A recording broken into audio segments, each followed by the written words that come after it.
So, hello all, and very glad to be here. I'm Constantinos Loizou, I'm the president of the Cyprus Youth Council, and today we're going to talk about how youth benefits from the EU and its role to the European elections of 2024. Firstly, I want to give the floor to Evgenia and Berk, because they have a very limited time schedule, so they will be leaving. So I want to give the floor to them in order to give us a brief introduction about who they are and how they or their organization is promoting their participation to the European elections. Good afternoon, and thank you for the floor, and thank you to Cyprus Forum for organizing this event and keeping up with it, not only nationally, but also locally and beyond. My name is Evgenia Chamilou. I am the president of Cyprus Youth Diplomacy, which is a non-governmental organization that aims to bring young people closer to European and international affairs. And it's also Together.eu member, which means that we are part of a pan-European network. And we organize various programs, such as the House of Youth Representatives, which is co-organized with the Cyprus Youth Council, but also other opportunities in general for young people to be active citizens and more active in foreign policy specifically. So Berk. Yeah. Thank you, Constantinos, and thank you, Oxygono. It was also my previous working place. My heart is still with you. I'm Berk. I'm currently working in the European Parliament, so I'm directly linked to the European elections. I work with one of the MEPs. Apart from that, I can say I'm a queer rights activist and a peace activist. I can try to make a change and put a change in what I believe in policy making, in the European Parliament, protesting. So yeah, in all aspects of life. Mm-hmm. Okay. And before we move on to the next speakers, I want to ask you also the next question in order to allow you to leave. So, Evgenia, in what ways does the EU empower young citizens, especially the inactive ones, and what are the upcoming activities in Cyprus that aim to encourage youth and citizens in general to participate in the upcoming elections? I would say that the EU, what is really trying to do is make young people realize the spirit of European solidarity. And you can trace European solidarity from the Schuman Declaration, where Robert Schuman, one of the leading founders of the European Union, said that Europe will not be made in a day or in a single act or a single plan, and it will be built through concrete achievements, which first require solidarity. So with that in mind, with that concept in mind, I can mention some activities that our organization was involved with, and I specifically.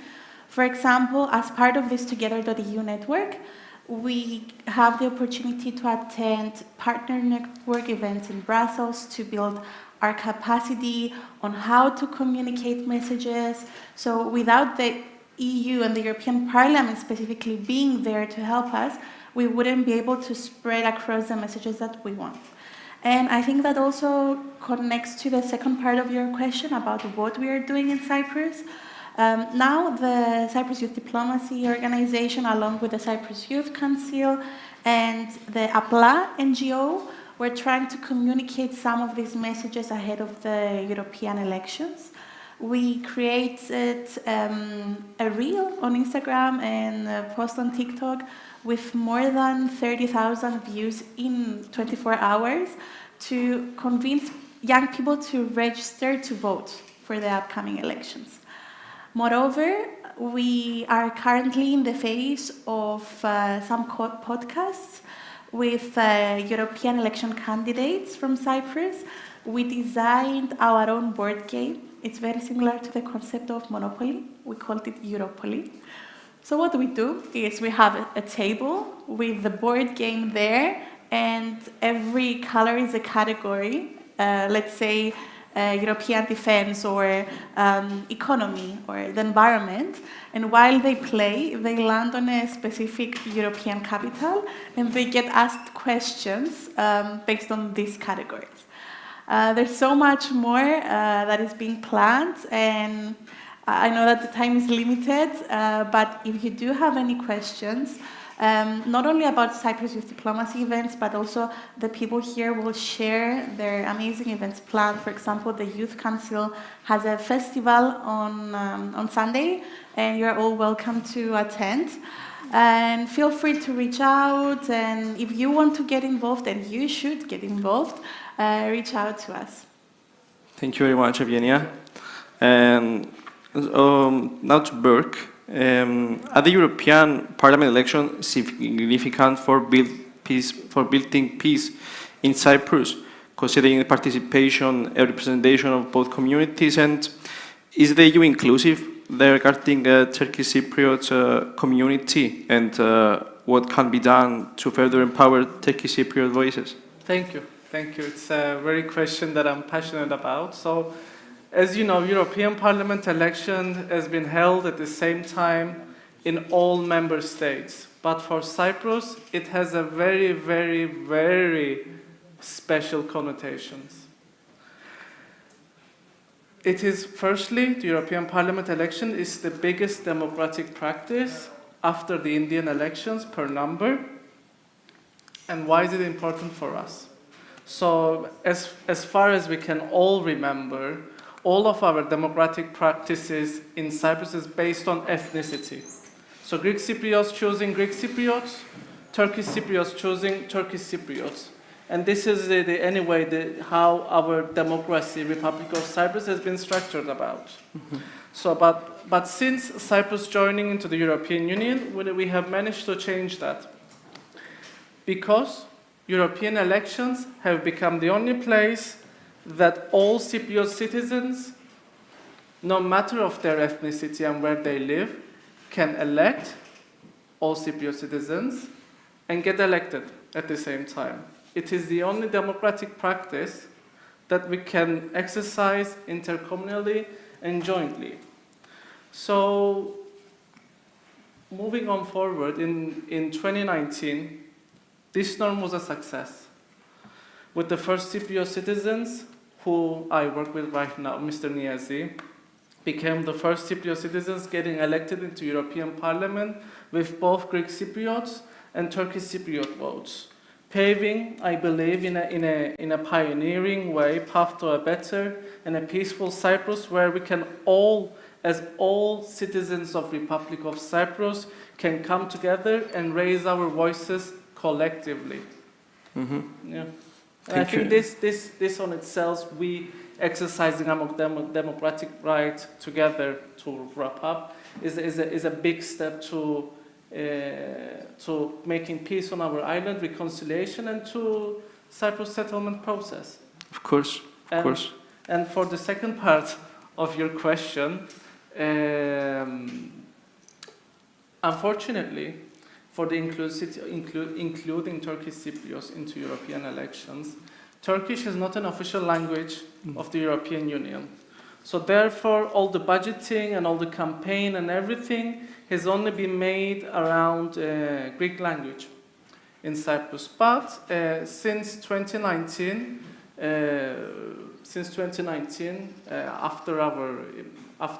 after we starting getting into the office, and after that EPRO, the liaison office, has started to realize the potential of Turkish language as well, because there are 80,000 Turkish-speaking Cypriot citizens that we are not targeting, that they do not know what is European Union, what does European Union benefited to them before 2019, of course, that now we started to target them, making campaigns in Turkish. For example, you have in Greek, Αξιοποίησε den ψηφίσουν, in English you have used your word, in Turkish you have oy verin.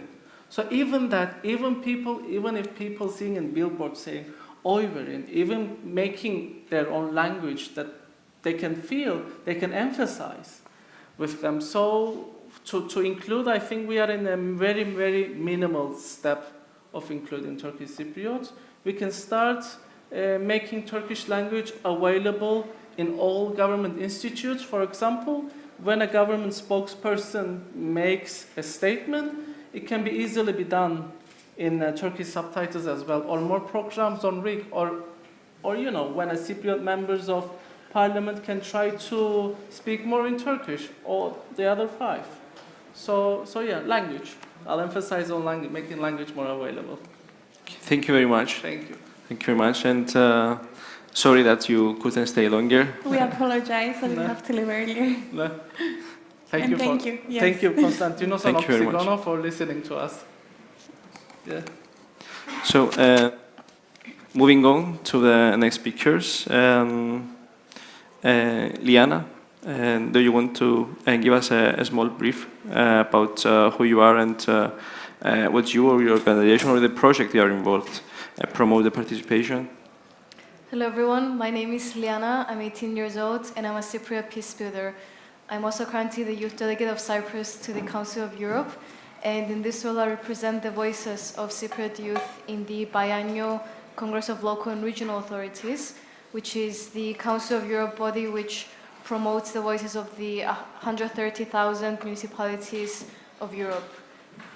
In this role I've had the opportunity to voice the concerns of Cypriot youth and also to see how our problems translate and reflect the realities of other youth across Europe. And through this and other projects, for example, the EU Scholarship Program for Cypriot Youth at UWC, I've had the opportunity to be part of the capacity building of Cypriot youth and our efforts to build together a future that truly belongs to us. Thank you very much. So, Andreas? Okay. Hello all, my name is Andreas, I'm 19 years old and I'm the Vice President of the European Parliament of Cyprus. We're a non-governmental organization that specializes in non-formal education, and through that we actively aim to incorporate the youth in the agenda of the European Union and have them discuss about potential issues and even solutions when it comes to different topics. Topics may include participatory democracy, the involvement in the European elections and how we can benefit from that, as well as other topics like women's rights, the migration issues, and economic affairs. Thank you very much, Andreas. Evie? Good morning, everyone. Thank you to Oxygono for extending the invitation to discuss the crucial topic of youth engagement in the European Union ahead of the upcoming European elections. Like Evgenia, I'm the Members Officer of Cyprus Youth Diplomacy. I have a background in political sciences. I'm currently pursuing a second master's in peace, conflict and democracy at the University of Cyprus, where I also work as a researcher at the Department of Political Sciences. Cyprus Youth Diplomacy, as Evgenia said, is dedicated to inspiring young people of Cyprus to become more active citizens. Our mission is to foster their involvement in matters of diplomacy, international relations, foreign affairs. And for the biennium 2023-2025, we have as priorities digital diplomacy and global governance, climate diplomacy and the role of Cyprus and the European Union in strengthening multilateral cooperation, and the role of youth in the consolidation of peace in Cyprus. Thank you. Thank you very much, Evie. Now, Liana, allow me to ask the same question I asked Berk about if there are these European Parliament elections are significant actions for building peace in Cyprus. Do you consider the participation and the representation of both communities to be important? Yes, thank you for asking this question. I think it's very important that we put things into perspective. Currently, we have 6 members of the European Parliament, Cypriots, and there are 705 members of the European Parliament overall, which is a number to increase to 720. So what this tells us is that in the overall context of Europe, Cyprus is a very, very small part of the parliament and also of the overall population. And in actual fact, Cypriots are represented per capita, have one of the highest rates of representation, because the number of 6 is the minimum number of parliamentarians per population. So in this regard, what we see is that peace matters a lot in the European Parliament, not only in the context of the Cyprus conflict, but also every other conflict happening both within the borders of the EU and outside. For example, the war in Ukraine, the war in Gaza, and it is a huge achievement for us that in entering these matters and the discussion towards how as Europe we respond to all the conflicts in Europe and around Europe, that we are coming with a bicommunal representation of Cyprus, because this also shapes the approach of the European Parliament towards how we solve the Cyprus conflict. One of the vice presidents of the European Parliament mentioned that peace cannot be created through laws. But at the same time, having rule of law and being part of the rule of law of the larger European family is a very significant step in order to be able to build the institutions and the long-term steps in order to have positive peace in Cyprus. And as one last thing I want to mention is that, as Berk said, obviously there are many steps to go forward, and one of them is the fact that children of mixed marriages cannot vote in the European elections, which undermines how legitimate they are in terms of Cypriot representation in democratic processes. But as Berk said, it's a continuous process of improving the process, and the most incredible thing about democracy in Cyprus and the EU is the fact that it keeps evolving to our needs and also the things that the citizens ask of it. Thank you. Thank you very much, Liana. Can people afford the cost of an unpaid internship? Why is it important to be banned in all member states? How do the financial challenges associated with unpaid internships impact opportunities for young people? Why should we advocate for the ban of unpaid internship across all EU member states? Andreas? Okay, so with a show of hands, who here has had an internship or a traineeship of any kind? Okay, nice, good. Why are unpaid internships a no-no, a bad thing? First of all, unpaid internships come with an expense to the person having the internship. Once you calculate all of the expenses from commuting to work every day, or even buying a coffee or making your own coffee at home, expenses amount to up to €1,000 per month, which in turn is not compensated by the work you put into the company. Unpaid internships are also a means of excluding people without the financial aid to work for free. So if you have the financial means to work for free, then it's fine, but not all of us have that. Not all of the people of the European Union and not all of the youth can work for free without any compensation. And research shows that once you do get in a financial struggle, then it's much more difficult to exit that and to overcome that, rather than people who are not currently missing it. Furthermore, internships are the first way most of us experience work. And it's the first way that 3.7 million young people start their journey into the workforce. With unpaid internships, with low wages, with everything that comes with that. And most internships are of low quality. What does that mean? It's an unpaid internship, they don't really care about you, you're doing the grunt work around the office. In turn, you don't get the appropriate experience you need to have the skills required for you to get an entry-level position. And yes, grunt work needs to happen around the office. Someone needs to make copies, someone needs to restock paper, but why should you do it without getting paid? Why should you do it to your expense? Essentially, unpaid internships are a means of exploitation of young people and of all people that decide to work that way. The first actions taken by the European Union to counter this were in 2020, if I remember correctly, with the Conference on the Future of Europe, and then in 2023, with the European Parliament actually discussing unpaid internships and how they want to combat them. Moving on, unpaid internships can impact mental health and can cause burnout due to all previously stated reasons. With you putting in the work, with you doing something you like, something you want to work for, and then not getting compensated for it, overworking yourself, and sometimes essentially, being used by the company. To close it all a bit, the Commissioner for Job and Social Exclusion talked at the European Parliament saying that these are contributions to companies who benefit from these young people. That's why traineeships should be paid. And I ask you this, we are the youth, we are the young people doing these unpaid internships. Would you like for us, for the future workforce, to start our journey tired, mentally unwell, in financial constraints, and with a burnout? The answer is no. That is why all of us, all of the people, all of the member states, all of the MEPs, all of the workers, and all of the companies should advocate for the ban of unpaid internships.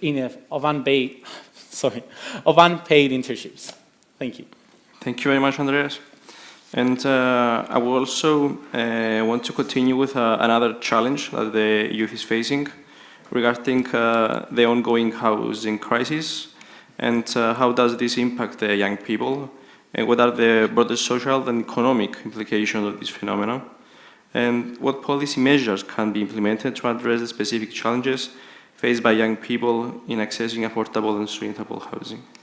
Evie? Thank you, Constantinos. So this topic is I'm very passionate about, because as a young woman who spent most of her 20s pursuing education and gaining experience away from home, I, like many other young people, had hoped to return to my country equipped with the skills to seize opportunities my parents had. However, I found myself very disappointed as promises were not fulfilled, and leaving me uncertain about the quality of my future.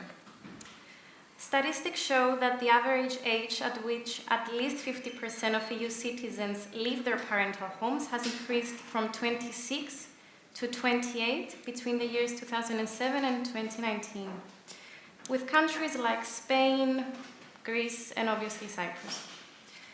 Last year I was reading an article from the newspaper Politico, and it started like this.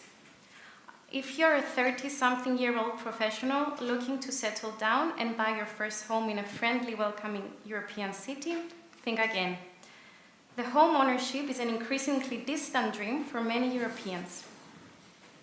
Moreover, according to Politico, the years needed to buy a 75 square meter flat in Nicosia on an average salary is almost 6 years, and that is if not even a single euro is spent, let alone in Limassol. Not being able to afford housing not only affects individuals' quality of life, but also has broader implications, such as unequal living standards, increased healthcare expenses, mental health issues, reduced productivity, and environmental degradation. The European Economic and Social Committee recently announced that the housing crisis in Europe is indeed intensifying, leading to a decline in economic, social, and territorial cohesion. It is also calling for a European action plan to ensure decent, sustainable, and affordable long-term access to decent housing. The EU is also urged to adopt a comprehensive strategy to increase social and affordable housing supply in European member states, regions, and cities, and effectively combat homelessness.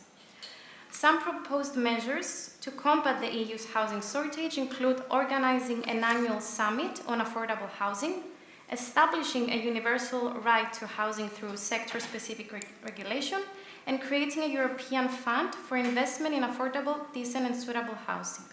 Thank you. Thank you very much. And now I want to continue to a subject that is very relevant with the ones before, and how does the EU positively impacted the lives of youth in Cyprus, particularly in terms of education, employment, and opportunities of mobility. Liana, can you elaborate on that? Yes, something mentioned during this morning in the opening ceremony was a quote from the Delphi Economic Forum, and the quote goes that in order for change to happen, people have to gather around decision-making tables. And in these tables, we see that especially in the political situation, that youth are not included. However, it's not only about youth being included, it's also about giving youth the tools, the education, the mobility, the resources, in order to have the tools to be able to contribute in these tables. And we said these processes go hand by hand, that including youth in decision-making tables improves youth opportunities, mobility, resources, education, but that also equipping youth with the tools, the education, and the frameworks allows them to participate better in decision-making tables. So in regards to that, what the EU does is measures in all different areas in order for youth to have opportunities to take the decisions they want and to have the tools to be the ones to be able to contribute. An example of this is education. The fact that we have a single border means that we are able to be educated anywhere we want in Europe, and this is significant not only in terms of opportunities gained abroad, but also the perspectives and the idea of having the European way of thinking throughout Europe. And for example, other examples like the Erasmus, which is shorter-term education opportunities. Also, the European Union funds specific programs for Cypriot youth, such as the European Union Scholarship Program for Cypriot youth at UWC, which is a program that brings high school students from Cyprus to schools from across Europe in order to be able to gain peace education that allows them then to then contribute directly to the peace talks. Another thing that the European Union does is in regards to peace building and reconciliation, which, as also mentioned during the opening ceremony today, is a huge step in order to have the cities that we want, and the cities are able to give youth with all the opportunities, such as affordable housing. Examples are bicommunal projects such as the bicommunal solar plants and other such projects that the European Union funds monetarily in order to be able to pave the way for unification. Also with mobility, the European Union measures throughout allow youth from rural communities, urban environments to be able to access opportunities and to have these conversations in order to be able to change the situation.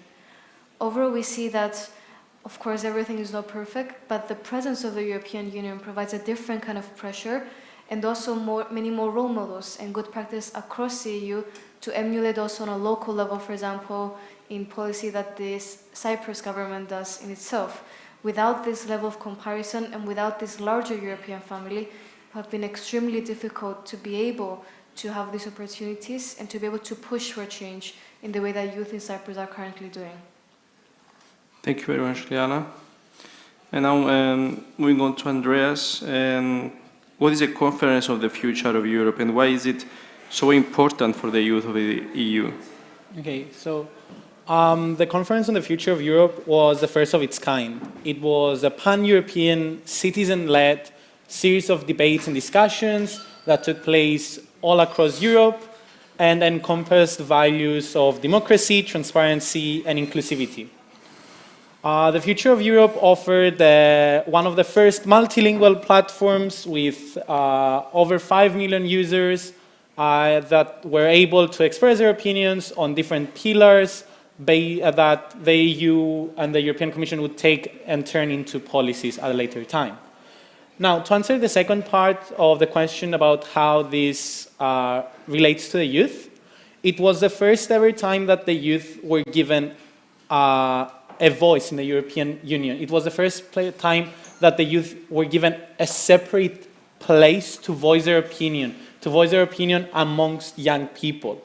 There was a website created that was called youthideas.com, where young people could propose different policies, they could propose topics of debate and different interests that they had, where then it would be discussed by youth. The procedure worked in a way that all of the proposals were discussed at the European Youth Event in 2021, or and after that they were voted upon during the closing session of 2021. Thus, the youth were finally given a voice. They were finally able to talk and express their opinions. They were finally able to vote on the things they want to see and to tell the policymakers of Europe that, you know what, this is us, we are here, and we're finally able to make a change. Furthermore, the Conference on the Future of Europe was the birthplace of the EU Youth Test.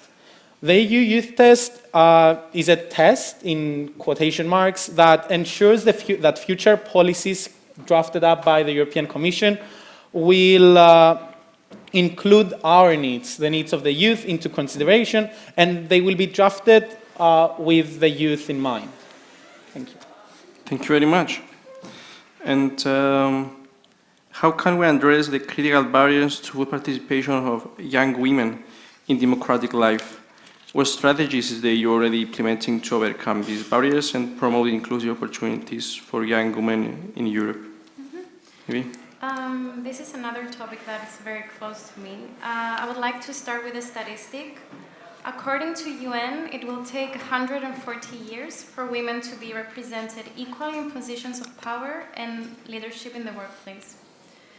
Women have made significant contributions to democratic life. However, they continue to face numerous barriers that hinder their full engagement. According to research, young women are actively involved in political processes. They often, though, gravitate towards unconventional forms of engagement, such as volunteering and grassroots movements.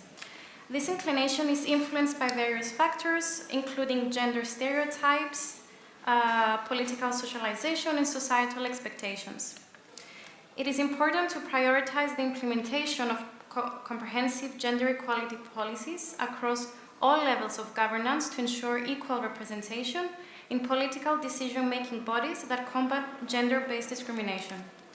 Moreover, education and awareness campaigns play a crucial role in challenging stereotypes and societal norms, which obstruct young women's engagement in politics. It is also important to create safe spaces for young women to participate in political decisions free of intimidation. An intersectional approach is also needed to address the intersecting forms of discrimination faced by young women, including those from disadvantaged backgrounds. It is also important to support women's economic empowerment through equal pay, access to quality education and training, and support for women entrepreneurs. We need also a youth-focused participatory mechanism which is tailored to their needs and preferences. The European Union recognizes the imperative to address these challenges and is committed to implementing strategies that promote inclusive opportunities for young women all over Europe. In particular, the EU's gender equality strategy for 2020 to 2025 combines gender mainstreaming with targeted actions across various policy areas that eventually break down systematic barriers faced by young women. It is important to collaborate between political parties, policymakers, and community leaders in order to create safe spaces to promote inclusivity to empower young women. Thank you. Thank you very much. And as the final question of this panel, which is a general question, I want to ask all of you, what is one message you want to pass to the young people listening to us? I would like to focus on one word Evie mentioned, the word intersectional. We have so many problems in today's world and so many problems that youth face, and it is very important that we think about things intersectionally. And in order to be able to do that, we need to provide youth with opportunities to be able to gain different perspectives. At the same time, as youth, we have to make sure that the spaces which we manage to have are not echo chambers and that we allow different voices. And for example, in approaches such as the European elections and encouraging more youth, that we do not target the youth that are already active and the youth that are already involved, but rather we focus our approach on how do we approach the youth that feel the most excluded, the youth with the least opportunities, and the youth who think of the Europe with the most skepticism. So as we look ahead, I really hope that all of us can play a role in making sure that our spaces are inclusive and that our spaces seek difference within them. Thank you. Thank you very much, Liana. Andreas? Okay, so I see not a lot, but some young people here today, and a lot of young at heart people here today. So to you I say, be nosy. Yes, we are the future, but we all have to start out from somewhere. So I ask you to ask, research, demand that you know what's happening, attend events and join organizations. Talk about stuff that you care about and say your opinion. If you told any of the panelists here today that 5 years ago, if you told us 5 years ago that we would be here advocating for the youth and its place in the EU, we would have called you mad. At least I would. So again, be nosy. And if you care about something, then do something about it. Thank you. Thank you very much, Andreas. So Evie? I think my colleagues pretty much covered me. I'm just going to say 3 things. For me, I would say have role models. Gather as much information and experience as possible. Question everything. And go vote. Thank you very much. Thank you. Thank you. I think we had a question from... We did? If we do have the time for it. To be honest, I had a question long ago. Ah, My question is related to the unpaid and paid friendships. Because I'm working at the Cyprus University of Technology, working in different research programs, I'm working at the Ioannides, and I know a lot about the friendships. A lot. Let's say there are two organizations that they offer quite a good not salary, but the benefit. Let's say to move to go to another country to spend 3 months, 5 months, 1 year. But sometimes the benefits that they provide, they are not sufficient. They are not enough, let's say. And the youth, especially youth at your age, graduating from the university and wanting to go abroad to have an experience, and without job previously, and with let's say they don't get any support from their families. So how can a youth go to Belgium, let's say, where the accommodation there, the prices are very high, even higher than Limassol. The food, the transportation to go to the place and go back. So when they provide the average benefit they provide from 1,200 to 1,500 euros. So how those people, the youth, they are going to survive in these cities? Do you pass those information to the councils, to the people that you attend? Are they aware? I can take you can't, okay. it. Thank you. I do understand the issue, and yes, there are still issues that are kept unresolved for now. But regarding the question if these are passed on to the policymakers, yes, they are.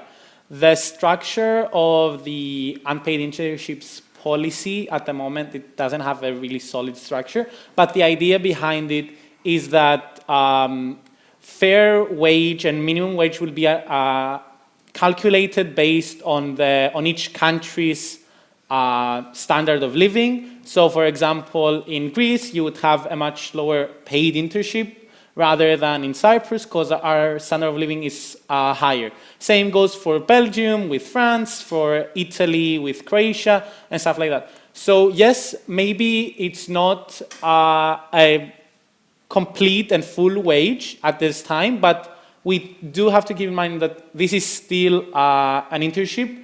You get your benefits, you get paid, and that's the important thing. The important thing is for people that are doing internships to be able to live, to be able to function in a society as citizens, and not struggle to go by every day. Mm-hmm. That was my first, thank you. Yeah. That was my first question, because you raised some other questions to the panel as well. So my second question, if I'm allowed to add on that. Yeah. we, as a Cyber Youth Council, in the context of the National Year of Youth, we talk about the problem of the unpaid internships here in Cyprus with the Youth Board, with IDEP, and we talk about that, so we want to also get in touch with the Ministry of Labour, so we can put things in motion and have a better strategy for our national strategy. And we also advocate that for many years in the Cyprus Youth Council.